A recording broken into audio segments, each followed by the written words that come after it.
On est toujours dans l'Évangile de Jean. Et on a vu la semaine dernière des versets extraordinaires qui arrivaient vraiment presque à la centre de l'Évangile. Le verset qui est peut-être le plus connu dans le monde, que le monde en parle, qu'on a vu du monde, comme j'ai dit, avec des enseignes dans les, les activités sportives. Il y avait une enseigne qui disait, Jean 3,16, car Dieu a tant aimé le monde qu'il a donné son Fils unique, afin que quiconque croit en lui ne périsse point, mais qu'il ait la vie éternelle.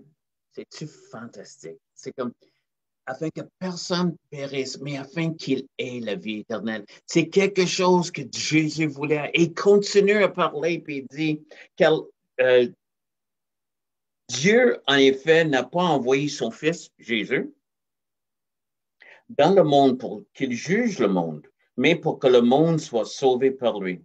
Celui qui croit en lui n'est point jugé. Celui qui croit en Jésus, il n'est pas jugé. Donc, il n'y a pas de jugement. On n'arrive pas, puis on regarde nos vies et on voit, OK, il y a comme une grande balance quelque part, puis on regarde tout le bien que tu as fait et tout le mal que tu as fait, puis on va le peser, puis quelque part là-dedans, mais on va, il n'y a peu d'examen comme ça. Parce que le mal qu'on a fait ne peut pas être effacé par le bien. Si quelqu'un est accusé d'un crime, même si c'est un bon gars, son crime demeure. Et il faut que quelque chose soit fait pour le crime.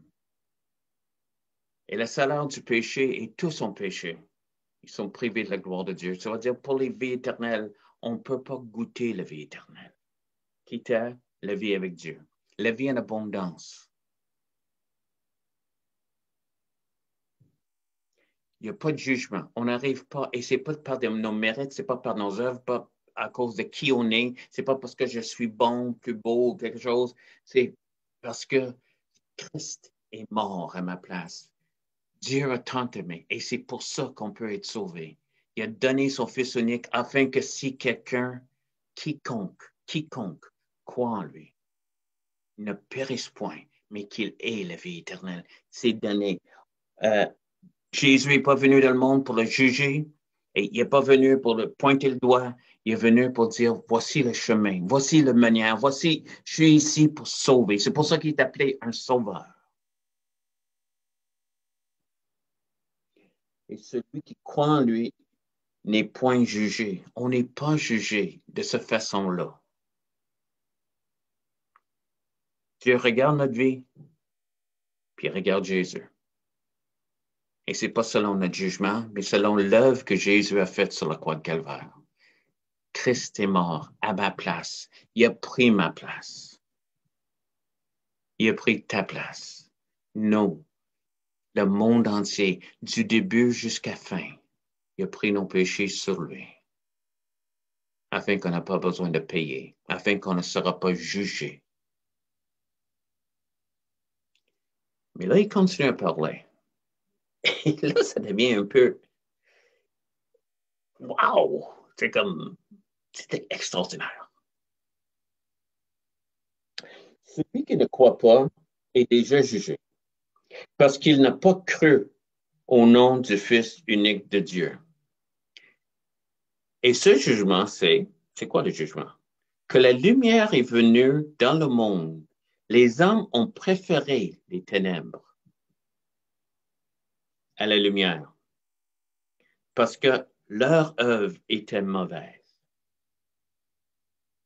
Car quiconque fait le mal haït la lumière et ne vient point à la lumière de peur que ses œuvres ne soient dévoilées. Mais celui qui agit selon la vérité vient à la lumière.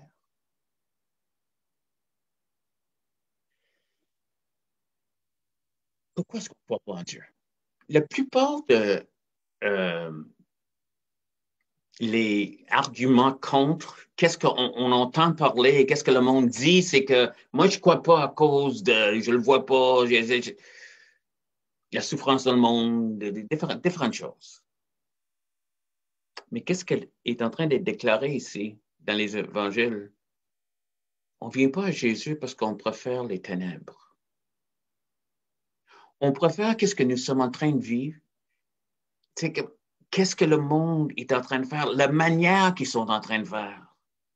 Et si tu lis dans un autre, dans un des épîtres de Paul, Romains, Romains parle dans les premiers 3 chapitres dans le monde entier.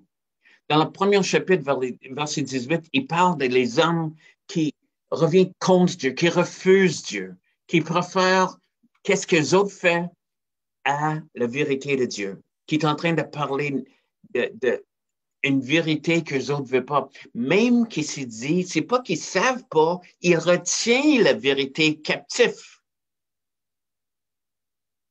Ils préfèrent s'abandonner à leur appétit et tous les appétits qui ont plus d'importance que la vérité de Jésus. Et la vérité de Jésus, c'est que je veux te pardonner. Oui, c'est mauvais, je sais ça. Mais je ne suis pas ici pour te juger, je suis ici pour te sauver. Et le monde dit non. J'ai peur de toi. Une histoire dans la Bible, c'est que un jour, David a demandé pour trouver des personnes de la famille de Saül. Saül était le roi avant David. Et c'est toute une histoire, puis je ne veux pas rentrer là-dedans, mais David, elle a remplacé Saül, est devenu roi. Et là, il a dit, il reste-tu quelqu'un de la famille que je peux faire du bien? Pourquoi? Parce qu'il voulait faire du bien pour la famille de Saül.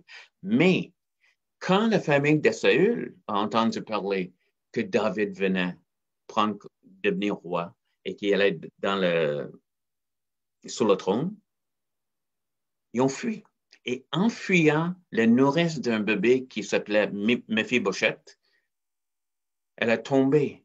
Il est devenu perclus des pieds toute sa vie. Il est devenu infirme à cause que eux fuyaient à celui qui voulait leur faire du bien. Ils ont choisi de s'écarter. En Romains 1, on dit on veut retenir la vérité captive parce qu'on ne veut rien savoir.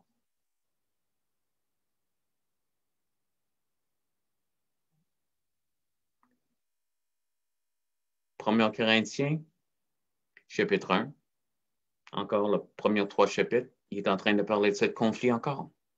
Puis il dit, il y a 2 sortes de personnes, parce que là, je parle de ceux qui sont vraiment donnés à toutes sortes de choses que Dieu est à compte. Juste dire, je veux être libre. Et dans ma liberté, je veux faire qu'est-ce que je veux, quand je veux, comme je veux.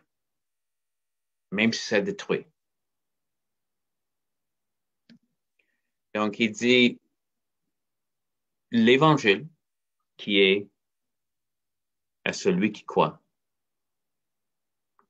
Quiconque qui vient, qui croit en Jésus, ne périsse point, mais qu'il ait la vie éternelle. Qui croit, simplement. C'est ça que nous sommes en train de fuir. Compliqué, il dit non. C'est comme quand dans le désert, il y avait des serpents qui attaquaient Israël. Dieu a dit, mets un serpent sur un poteau qui représente un problème. Et juste regarde-les. Tourne vers et regarde. Ça c'est la croyance. C'est aussi simple que ça. Tu tournes vers Jésus, dis Seigneur, j'ai besoin. Je veux recevoir le pardon. Et c'est tout ce qu'on a besoin de faire. Ce n'est pas une chose compliquée, mais encore, on ne veut pas. Donc, il y avait 2 sortes de personnes. Et Jésus a dit, pour les Grecs, qui représentaient juste qu'est-ce qu'on dirait le monde, sans Dieu, sans aucune religion, c'était la folie. Ah, parle pas de ces babelles-là, des anges, des ciels, des tagares, stupide. Ça se peut pas. On vient ils ont toutes sortes de philosophies. Donc, ils représentaient des intellectuels. Mais ils disaient aussi, pour les Juifs, c'était un scandale. Eux autres aussi étaient dans le noirceur. Les religieux ont inventé Dieu dans leur image. Et Dieu a pris une manière d'être sévère et dur et c'était incroyable quelques affaires qui étaient pratiquées, la manière qu'il jetait des pierres aux lépreux, la manière qu'il juste faisait souffrir le monde au nom de Dieu. Et eux, ils ont choisi de rejeter Christ. Quand Jésus prouvait qui était, ils ont dit, il faut qu'on le tue. Quand il est ressuscité Lazare, prouvant qu'il était le Fils de Dieu, il est ressuscité quelqu'un, il a dit, il faut qu'on tue Lazare. Parce qu'on ne veut pas. Qu'est-ce qu'il est en train de dire? Qu'est-ce qui est extraordinaire? Et c'est que la lumière, quand tu es dans la noirceur, là, puis quelqu'un allume quelque chose, il allume une forme, même une allumette, même un briquet, comme tu es attiré, tu le vois, tu peux. Il dit, la lumière est venue dans le monde et les hommes ont préféré les ténèbres. Un peu comme les coquerelles. On va dans le noirceur. Ils ne veulent pas.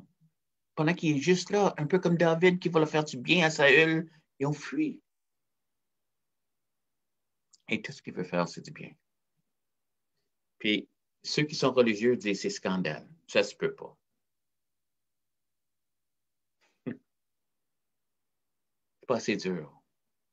Il faut que tu grimpes tes marches, il faut que tu te fouettes, il faut que tu te flageoles, il faut que tu fasses quelque chose. Et Jésus a dit, il faut que tu tournes vers moi, comme le serpent dans le désert. Et les autres disent, j'ai peur de perdre cette liberté. J'aime la liberté que j'ai, c'est comme, je trouve ça drôle. Comme, moi, quand j'étais jeune, je sais que dans ce temps-là, il n'y avait pas tellement de annonces contre. Donc, on voulait fumer. C'est fun, on arrive à une certaine âge, puis même là, on se faisait en cachette. Puis la première fois que tu le prends, c'est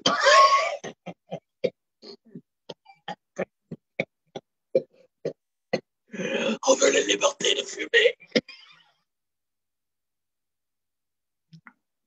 Et là, tu veux arrêter? Moi, j'ai essayé pendant longtemps. Quand j'ai rencontré Jésus, c'était juste enlever le goût. Il a enlevé le goût. Je ne pouvais pas par moi-même. Donc, la liberté que je voulais était enlevée parce que je ne pouvais pas arrêter. J'ai eu des amis dans la dope, dans les autres choses, et c'était la même chose. C'est comme si toute chose qui te faire.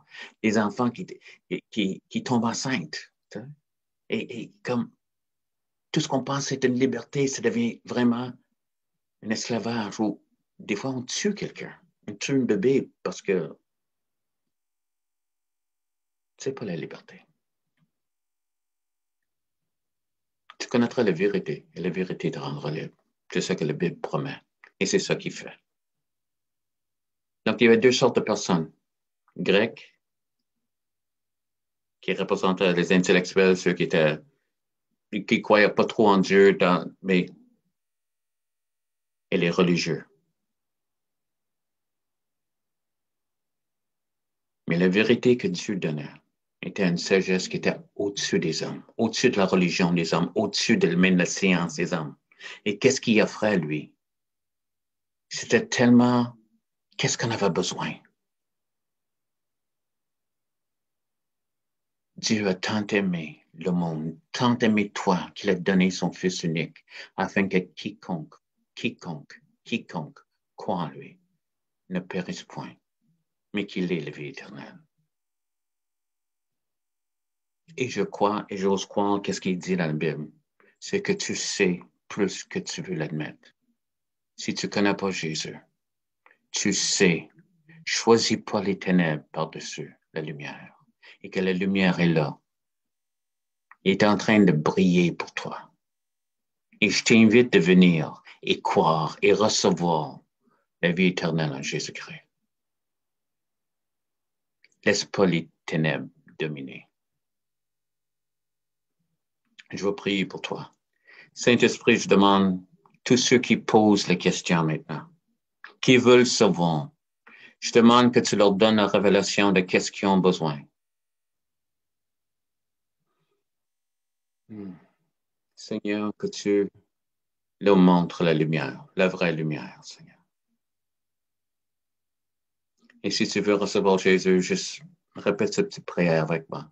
Seigneur Jésus, je te demande pardon pour mes péchés. J'accepte que tu es mort à ma place pour mes péchés. Et je reçois la vie éternelle en toi. Merci Jésus. C'est tout. Et si tu le fais, c'est fait. Et encore, comme je dis, si tu connais déjà Jésus, tu as laissé les ténèbres en arrière. Marcher dans la lumière, ça veut dire dans la réalité. Même dans cette réalité, il faut demander le pardon. On n'a pas besoin d'avoir peur. On approche de la trône de grâce avec confiance. Sois béni jusqu'aux prochaines fois.